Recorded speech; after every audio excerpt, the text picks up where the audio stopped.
differential than the last time, or, anything new? Yeah, well, I thought we did a great job protecting the 3-point line. And that was one of the things going into the game, that we could make it a 2-point game, meaning twos. We could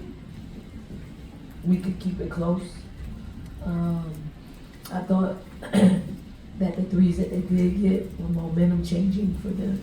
They only made 4 of them, but the one at the end of the second quarter going into halftime was a dagger, because we had everything under control, and we could have had it, in single digits. But when it gets to double digits, it's hard to come back from a UConn team that is pretty great at executing their offense. I thought the rebounding was good up until that point. I mean, the game plan was being executed, in the first half. We just couldn't get the looks that we normally make. If we just made layups, we might be able to make it a little bit more interesting. But at the end of the day, we didn't take care of the basketball. We took a couple of bad shots. We didn't make layups, and they make you pay. Although the score may be, very similar in the results, I thought we had better execution of what we wanted to do coming into this one. I'm going to go to the back with Cam. Hey, Don, Cameron Tick with The Athletic. I know it's obviously still so soon after this loss, but you talked and praised the senior class so much really all year. Knowing how important they've been to this program, I'm curious just if you can put into thoughts what they mean to you right now and what it's maybe like just to see them leave the court for the last time. I'm one that I give them flowers all the time. So, giving them their last flowers of just being in the locker room, is hang your head up high. There's no other women's college basketball student athlete has what they have, experienced what they experienced, won as much as they've won, and that's championships, and that's games, that's the experience that they receive. Every home game, most of them are sellouts. Most of them, there are 16,000, 17,000 people playing. They're playing in front of, everywhere we go on the road. We receive so much love and support from even the visitors' fans. So, it was them that built this, and it's them that will go out again as the winniest class. I'm gonna venture to say in the country. So I'm proud of them. We're going to stay to our right. Hey Don, Matt Baker with The Athletic. Kind of the flip side of that is the younger players, the ones who will be back next year. What do you want and hope that they take away from this experience from today? I hope they're crying. I hope they're boo-hooing. Because from crying and having emotion about losing makes you work a little bit harder in the off season, makes you look at it and really analyze, what the separation is from their program and our program, and how we close the gap with that. They're very talented, and I think they got a great experience of playing at this level, that I hope they have a desire to get back here and do all the things that it takes to play in a national championship game, and then deliver the blows that's needed to win. We're going to go to the center. Coach Daly, David Jones with Urban Media Today. All tournament, you all have made really good adjustments going into the second half, which has been the difference every time. What was your thoughts coming out of halftime and make those changes to get back into the game? Yeah, just what I said, most teams are down a lot more than 10 points against UConn at halftime. I thought if we can get, some easy buckets, I think we're leaving rebounding at halftime. Easy buckets, we kept the turnovers down to a minimum, but the turnovers that, we did have led to easy buckets. So it just puts a lot of more pressure on our offense to perform.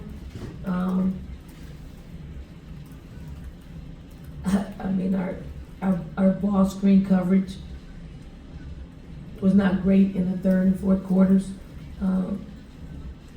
As much as it was in the first two quarters. So they got loose with that. But I just tried to get our team to hone in on making shots, because to beat UConn, you gotta score the basketball. We're gonna shift to our left. Alan Cole, GamecockScoop.com. You know, another one of the seniors. You talked a lot about how much they impacted the program and the state of South Carolina. How did those three impact you, just as a coach and as a person, over the last 4 years, getting to know them? They're just great human beings. Like, they've allowed me to coach them being my uncensored self. Like, not a lot of coaches are able to just be who they are. You know, I can have real conversations with them that maybe would probably hurt other people's feelings.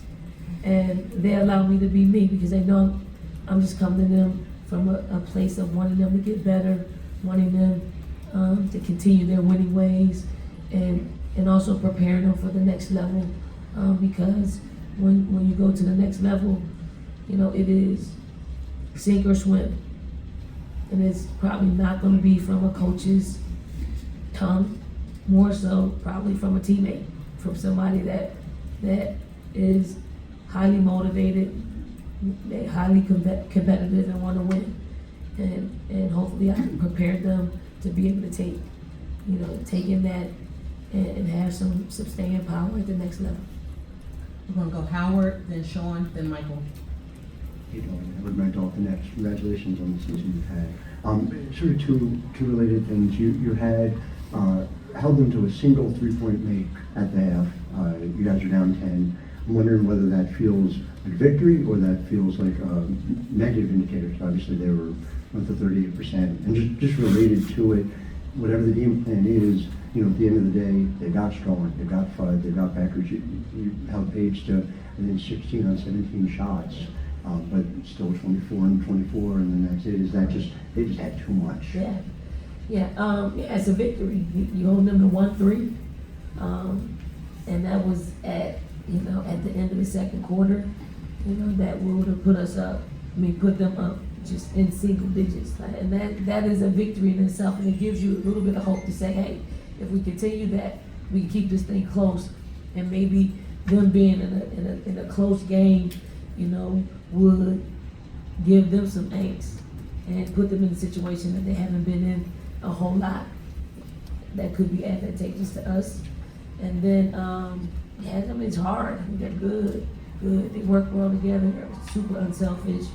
They're incredibly skilled. And then the role players dagger you with 3, shade in the corner, so you gotta have a really good day in order for you to beat them. Sean? John here at Anscape.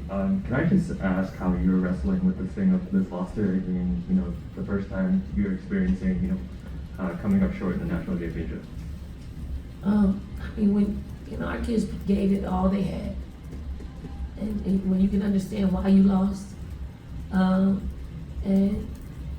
when you've been on the other side of that 3 times, you understand it. Like, you can swallow it. We lost to a very, very good basketball team. That they beat our ass, but they didn't make us like it. There's a difference. Michael? Hi, Don. Michael Rosenberg, Sports Illustrated. With those younger players, what do you think they have learned and should learn from watching the senior class every day, not just in the games, but how they conduct themselves? Well, I don't know. If I'm them, they have an example of how it's done on a daily basis. And if they aren't bringing it like they brought it on a daily basis, we're probably not going to end up here anymore. But which I doubt. So it is next warming up. We lose a large senior class with a lot of experience. So although our team will look different, you know, what will be similar is the way we approach things, the way we work, the way we prep each and every season, and I mean, they still are experienced. They still have Final Four experience under their belt. They still have national championship experience under their belt. So, you know, hopefully they can, in their own way, top with this class that's leaving out. They can top it. They have the opportunity to top what's happened over the past couple of years. Shifting to our right. Dawn, Kathleen from the Next. If you got to make a pitch for each one of your outgoing seniors as they head into the draft, what would those be? I mean, I can actually bottle them up and just speak on, you know, what they're winners, number one. Two, they've been coached up. So any situation, they'll be able to handle. Any role, they'll be able to handle. The issue will probably be the terminology once they get to the next level, but they defend. They'll have a really good understanding of how to defend, and then, you know, they are young people that are, you know, good people, like good to be around, can handle any role, and will be an asset to any franchise. Go to the front with Dave. Excuse me. We'll pass it to the front for Dave. We'll come back. Going in the immediate aftermath with a player like Joyce, who you know is going to be a huge part of the team, did you pull her aside and say anything specific to her about, hey, you know, bottle this up, or remember it, or maybe just kind of let her be at this point? No, I let her sit in her sadness. Sometimes letting them sit in their sadness is much more powerful than breaking that train of thought. But we'll talk about it, you know, and she'll express how she feels and what she needs to work on in order for her to get us back to this place. Stay to our left. Lou Havergam, Sports in Tampa. Coach, it's easier to recruit the position. It's hard to recruit the player. What kind of intangibles are going out the door with your seniors? Oh wow! I mean, they are the epitome of who we need to be successful. Their approach to practice, their approach to life.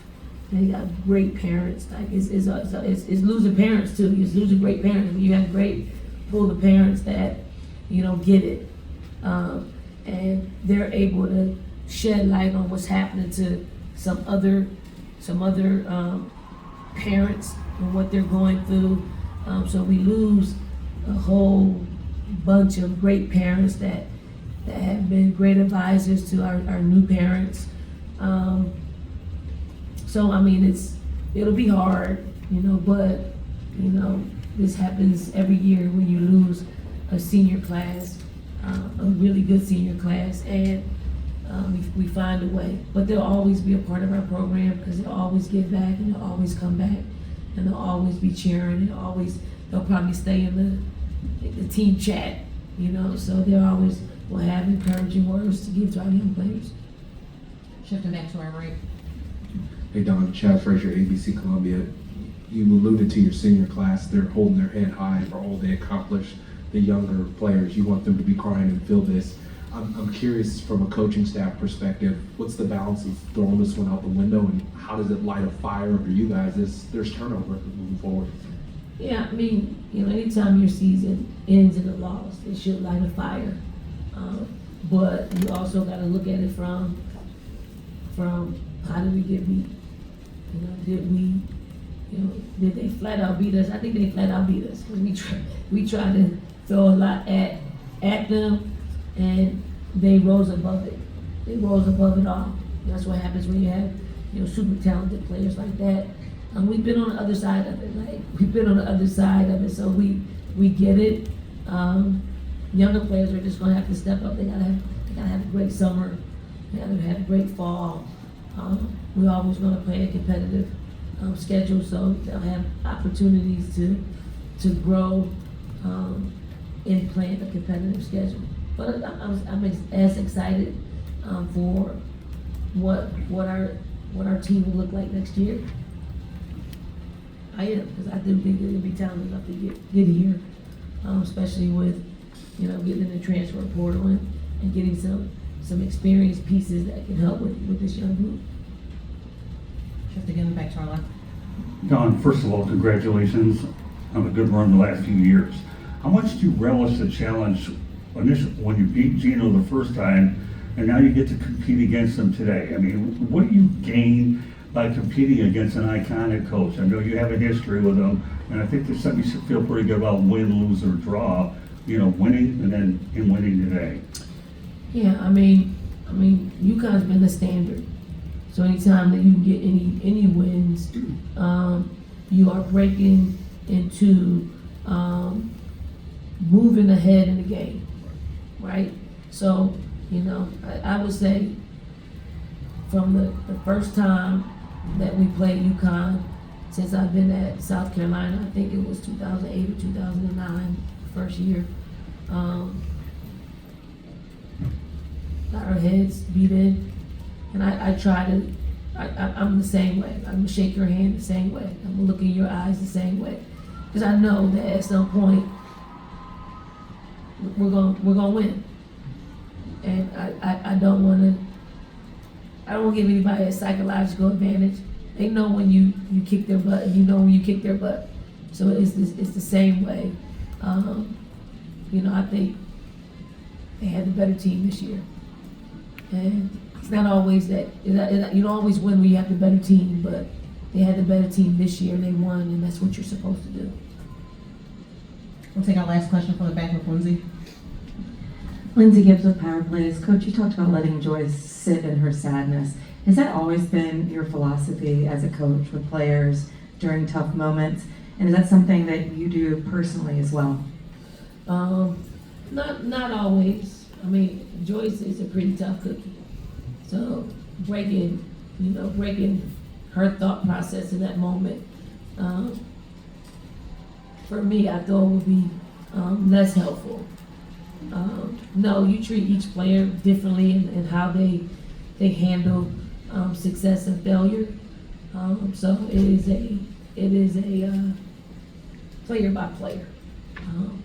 So before I leave, I just want to wish our assistant coach Winston Gandy a very good luck at Grand Canyon. He's done a great job for us. Like, you know, he is a coach that he was with us for a short period of time, but his impact was huge. But I'm very happy that he gets, you know, his dream of being a head coach. Not very many the pundits, right? It's not very many black men that get head coaching jobs, and the fact that he does, he's one of the, you know, few black men that got a head coaching job. I'm super proud of that. So thank you. Thank you, Coach.